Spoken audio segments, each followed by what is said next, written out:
पाण्याचा एकही थेंब न वापरता डब्यासाठी मस्त अशी सुकी बटाट्याची भाजी। नमस्कार, मी स्वाती सोनाक्षी स्वीज रेसिपीमध्ये तुमचे खूप खूप स्वागत आहे। बघा, आपण एक मध्यम आकाराचा कांदा कापून घेतलेला आहे, 7 ते 8 लसूण पाकळ्या कट करून घेतल्या, एक टोमॅटो कट करून घेतला आणि थोडेसे फोर्जन मटर घेतलेले आहे। तुम्ही स्किप केले तरी चालतील। आणि बघा, आता आपण बटाटा पण असा छान असा कट करून घेतलेला आहे। आता कढई तापवायला ठेवलेली आहे, त्यामध्ये आता तेल टाकायचं आहे। तुम्ही प्रमाणाने टाका, भाजी तुमची किती आहे। माझे 2 बटाटे होते मध्यम आकाराचे। आता बघा, तेल तापल्यानंतर आपल्याला मस्त असं आता जिरं टाकायचं आहे, मोहरी टाकायची आहे। छान अशी तडतडल्यानंतर आता आपल्याला मस्त खमंग अशी फोडणी द्यायची आहे। आता लसूण कट करून घेतलेला टाकलेला आहे, तुम्ही ठेचूनही वापरू शकता, पण मी कट करूनच टाकलेला आहे। आता आपण जो मध्यम आकाराचा कांदा कट केलेला होता चौकोनी तुकड्यांमध्ये, बघा आता तो पण टाकून घेतलेला आहे। छान असा सोनेरी रंगावर आपल्याला आता आपला कांदा परतून घ्यायचा आहे। आपला कांदा छान असा बघा आता तेलामध्ये झाल्यानंतर आपण जो टमाटा कट केलेला होता तो पण आता टाकून घेतलेला आहे। छान असं हलवून घ्यायचं। तुम्ही नक्की ही भाजी ट्राय करा, खूप सुंदर होते डब्यासाठी, मुलं खूप आवडीने खातील। आता बघा, आपला टोमॅटो पण छान झालेला आहे, तेलामध्ये चिमूटभर हिंग घातलेला आहे। त्यानंतर अर्धा चम्मच हळद घातलेली आहे, 3 छोटे चम्मच मिरची पावडर घातलेली आहे आणि आता थोडंसं आपल्याला गरम मसाला टाकायचा आहे। परत एकदा छान असं आता हलवून घ्यायचं आहे। तेलामध्ये छान मसाले होऊ द्यायचे। जर तुमचे मसाले करपायला लागले तर तुम्ही थोडंसं पाणी टाका मसाल्यांमध्ये। मी अजिबात पाण्याचा वापर केलेला नाही आहे, तुम्ही नक्की ह्या प्रकारे करा। आता बघा, थोडेसे फोर्जन मटर आपण टाकलेले आहे, तुमच्याकडे ताजे असले तरी तुम्ही वापरू शकता, स्किप केले तरी चालतील। खूप सुंदर अशी आपली भाजी होणार आहे। बघा, आता पूर्ण हलवून घेतलं आहे, तेलामध्ये छान फ्राय होऊ द्यायचं। आपला टोमॅटो आणि वाटाणे पण मस्त छान अशी भाजीला मग एक चव येते, काही अजिबात करायची नाही।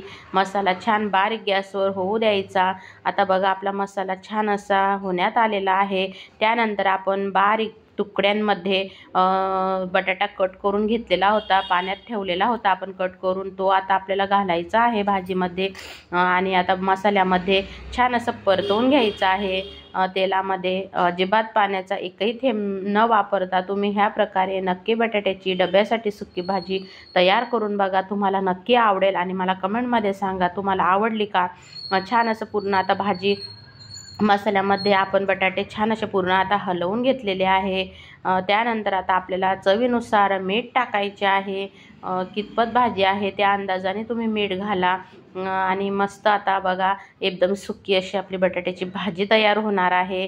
फक्त वाफेवर होऊ द्यायची आणि पूर्ण अशी आता भाजी हलवून घ्यायची आहे छान अशी आणि वाफ येऊ द्यायची आहे। झाकण ठेवल्यावर एक 5 ते 10 मिनटं अजिबात झाकण काढायचे नाही, बारीक गॅस करून घ्यायचा आणि तुम्हाला जर वाटले की आपली भाजी करपायला लागली तर मग तुम्ही थोडंसं पाणी घाला, पण काही नाही, होऊन जाते वाफेवरच भाजी।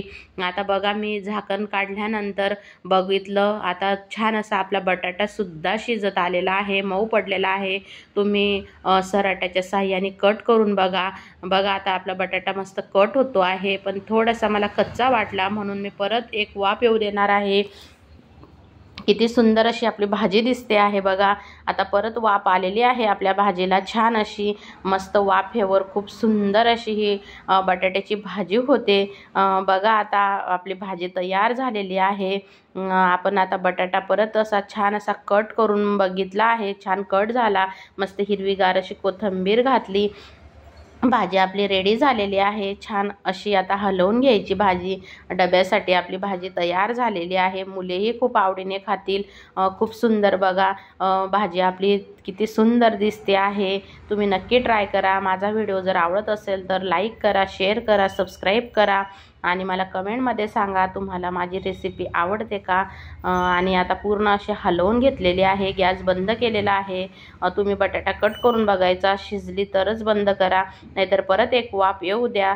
आणि बघा, आता भाजी किती सुंदर दिसते। आता आपण बघूया प्लेटमध्ये घेऊन किती छान अशी आपली बटाट्याची सुक्की भाजी झालेली आहे, पाण्याचा एकही थेंब न वापरता. तुम्ही नक्की ट्राय करा. बघता क्षणी आले ना तोंडाला पाणी. तुम्ही नक्की ट्राय करा, खूप सुंदर आहे. श्री स्वामी समर्थ.